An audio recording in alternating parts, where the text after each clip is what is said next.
எங்க நம்முடைய கூட்டணியுடைய வெற்றி வேட்பாளர் தேசிய முற்போக்கு திராவிட கழகத்தின் சார்பாக அவருடைய பொதுச் செயலாளர் அங்கீகரிக்கப்பட்ட அறிவிக்கப்பட்ட நம்முடைய வெற்றி வேட்பாளர் திரு பி சிவக்கொழுந்து அவர்களுக்கு வாக்களிக்க வேண்டும்.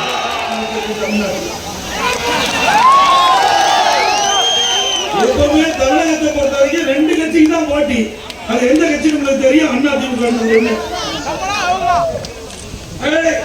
இந்த தேர்தலை பொறுத்த வரைக்கும் வெற்றி பெற்றால்தான் இந்த மாவட்டத்தில் பல பிரச்சனை இருக்குது. மாவட்டத்தில் பல பிரச்சனை இருக்குது. அதையெல்லாம் தீர்வு காண வேண்டும் என்றால் நம்முடைய வேட்பாளர் சிவக்கொழுந்து அவர்கள் வெற்றி பெற வேண்டும். அவர் வெற்றி பெற்று வந்தால்தான் இந்த கடலூர் மாவட்டத்தில் இருக்கின்ற உங்களுடைய பிரச்சனையை உங்களுடைய குரல் அவர் மூலமாக நாடாளுமன்றத்தில் ஒலிக்கும். பிரச்சனைக்கு தீர்வு காண முடியும். இன்றைய தினம் பல பிரச்சனை இருக்குது. இங்க பாத்தீங்கன்னா என்எல்சி நிறுவனம் உங்களுக்கு நல்லா தெரியும். மிக மிக நம்முடைய விவசாயிகள் இரவு வாராமல் ரத்தத்தை இயற்கையாக சிந்தி உழைக்கின்ற விவசாயிகள் உண்மைகின்ற பூமியை என்எல்சி நிறுவனம் எடுக்க பார்க்குது. 10 ஆண்டு காலம் அதிமுக ஆட்சி இருந்தது. நிலம் எடுக்க நாங்கள் விடல, நிலம் எடுக்க விடல. ஆனால் வெளியா திமுக ஆட்சி பொறுப்பேற்ற பிறகு இன்றைக்கு விவசாயிகளுக்கு சரியான பாதுகாப்பு கொடுக்காம என்எல்சி நிறுவனத்தோடு சேர்ந்து அவர்கள் நிலம் காலகாலமா தொழில் செய்கிறார்கள். விவசாயத்தை அந்த விவசாயிகள் அந்த விவசாயத்தை நம்பிதான் வாழ்ந்து கொண்டிருக்கின்றார்கள். அவருக்கு எந்த தொழிலும் தெரியாது. நானும் ஒரு விவசாயி. இன்றைக்கு நான் விவசாயம் செஞ்சுட்டு இருக்கிறேன். பறிபோகின்ற போது அவருடைய மனம் என்ன பாடுபடும் அது நான் உணர்ந்திருக்கிறேன். அதனாலதான் அதிமுக ஆட்சி இருக்கின்றவரை நிலம் எடுக்கிறாங்க விடல, நிலம் எடுக்கிறாங்க விடல. இந்த விடியா திமுக அரசு ஆட்சிக்கு வந்த பிறகு நம்முடைய விவசாயிகள் பண்படுத்தப்பட்ட நிலம் இன்றைக்கு பொன்முறைகின்ற பூமி. அப்படிப்பட்ட பூமியை இன்னைக்கு என்எல்சி நிறுவனம் எடுக்குது என்று சொன்னால் இதற்கு யார் காரணம்? மத்திய அரசும் மாநில அரசும். மத்திய அரசு கையப்படுத்த பார்க்குது. மாநில அரசு காவல்துறை விட்டு நம்முடைய விவசாயிகளை அடித்து துன்புறுத்தி வெளியேற்ற பார்க்கிறாங்க. இதற்கெல்லாம் பாதுகாப்பு கொடுக்க வேண்டும் என்று சொன்னால் நம்முடைய வெற்றி வேட்பாளர் வெற்றி பெற வேண்டும். பூமியை மதிக்கின்றவோடு இந்த திமுக அரசு பாதுகாப்பு கொடுத்து கடும் மண்டலம் என்று கண்டனத்தில் கொடுத்தார் சட்டமன்றத்தில். அதிமுக கட்சியை சேர்ந்த சட்டமன்ற உறுப்பினர், அந்த தொகுதியை சேர்ந்த சட்டமன்ற உறுப்பினர் நம்முடைய கோரிக்கையை நம்முடைய குரலாக சட்டமன்றத்திலே நாங்கள் ஒழித்தோம். அதே போல நம்முடைய வேட்பாளர் கூட்டணி வேட்பாளர் அறிவிச்சவர் சிவக்கொழுந்து அவர்கள் உங்கள் மூலம் தேர்ந்தெடுக்கப்பட்டால் உங்களுடைய குரல் உங்களுடைய பிரச்சனை அவர் நாடாளுமன்றத்திலே எழுப்புவார். அவருக்கு பக்கபலமாக நம்முடைய தமிழ்நாட்டில் இருக்கின்ற 39 நாடாளுமன்றங்கள் அவரை சேர்த்தி பாண்டிச்சேரி உட்பட 40 நாடாளுமன்ற நிச்சயம் இந்த தேர்தலை வெற்றி பெறுவார்கள். பிரச்சனை என்எல்சி பிரச்சனை அதை கொண்டு வருகின்ற பொழுது அவருக்கு பக்கபலமாக இருந்து அந்த என்எல்சி நிறுவனம் எடுக்கின்ற நிலத்தை பாதுகாக்க, அந்த விவசாயிகளை பாதுகாக்க இந்த தேர்தல் மிக மிக முக்கியம். தேர்தலை வெற்றி பெற்றால்தான் இந்த விலமதிக்க முடியாத பூமியை காப்பாற்ற முடியும், விவசாயிகளை காப்பாற்ற முடியும். அதற்கு ஒரு வாய்ப்பை தாருங்கள் தாருங்கள் என்று அன்போடு நேரத்தில் கேட்டுக்கொண்டு வருகிறேன். நீங்கள் சமுதாய மக்கள் அதிகமாக இருக்கிறாங்க. கடலில் போய் மீன் பிடிக்கின்ற போது பல்வேறு இன்னலுக்கும் துன்பத்துக்கும் ஆளாகிறார்கள்.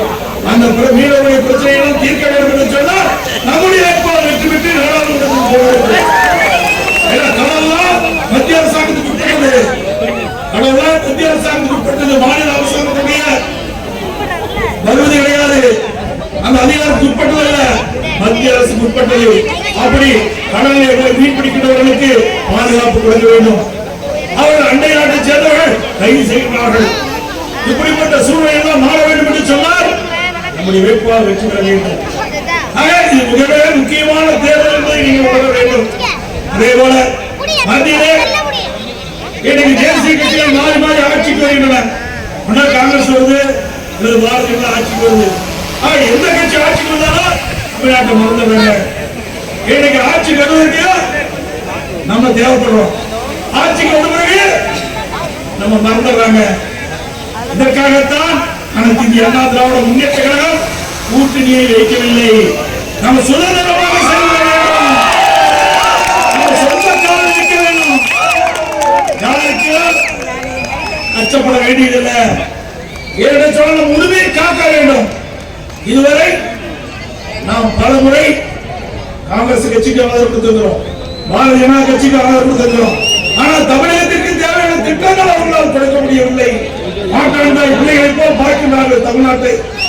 அதையெல்லாம் அனைத்து இந்திய அண்ணா திராவிட முன்னேற்ற நாங்கள் அறிவித்த அறிவிப்புல 98% நிறைவேற்றப்பட்டதா முழு புசிய சோற்று மறைக்கிற மாதிரி பச்சை பைய சொல்லுறாங்க. பொய் பேசுவதற்கு நோபல் பரிசு கொடுக்கணும்னா ஸ்டாலின் கூட பொறுத்துறாங்க. மூட்டை முடியா பொய் அவிழ்த்து விடுறாங்க, மூட்டை முடியா பொய் அவிழ்த்து விடுறாங்க. ஸ்டாலின் அவர்களே இன்றைக்கெல்லாம் பேச பேச லைவ்ல போயிட்டு இருக்குது, யாரையும் ஏமாற்ற முடியாது. இன்னைக்கு தமிழ்நாட்டில் இருக்கிற மக்கள் அறிவுபூர்வமான மக்கள், விவரம் தெரிந்த மக்கள், நாட்டு நடப்பை தெரிந்த மக்கள். ஆகவே நீங்க மக்களை ஏமாற்றி வாக்குகளை பெறலாம் என்று ஒருபோதும் எண்ணிவிடாதீர்கள். ஒரு முறை தவறு பண்ணிட்டாங்க. 2021 நீங்க கலர்ச்சிகரமா பேசுறீங்க, 520 அறிவிப்புகளை வெளியிட்டீங்க. அதை மக்கள் நம்பி ஸ்டாலின் வாக்குறுதி கொடுத்திருக்காரு, வாக்குறுதி நடப்பாரு, அதனால வாக்குகளை நாம் திமுக போலான்னு போட்டு இன்றைக்கு போட்ட வாக்குக்கு பலன் கிடைக்கல. வாய்ப்பு காதுல நல்ல தோடு போட்டிருப்பாங்க, கழுத்துல அழகா நகை அணிஞ்சிருந்தாங்க. திரு ஸ்டாலினா திரு உதயநிதி ஸ்டாலின் பார்த்தார் கூட்டத்தில், ஆகா இவ்வளவு அழகா அணிஞ்சிட்டு இருக்கீங்களா, இதுக்கு ஒரு நடிகர் பண்றேன்னு சொல்லி அவர் ஒரு அறிவிப்பு கொடுத்தார். என்னன்னா 5 சவரனுக்கு குறைவாக யாரெல்லாம் நகை வைத்திருக்கிறீர்களோ அவரெல்லாம் கூட்டுறவு சங்கத்தில் இருக்கின்ற அந்த சங்கத்தில் நேரடியாக சென்று நீங்க 5 சவரனுக்கு குறைவாக நகையை வைத்து பணத்தை வாங்கி அழகாக செலவு செய்யலாம்னு அறிவிப்பு கொடுத்தாங்க. அதை நம்பி கிட்டத்தட்ட 48 லட்சம் பேர் 5 சவரனுக்கு குறைவாக தாங்கள் அணிந்திருந்த நகையெல்லாம் அங்க இருக்கிற கூட்டுறவு அமைப்பில் போய் வச்சு பணத்தை வாங்கி செலவழிச்சுட்டாங்க. அப்புறம் ஸ்டாலின்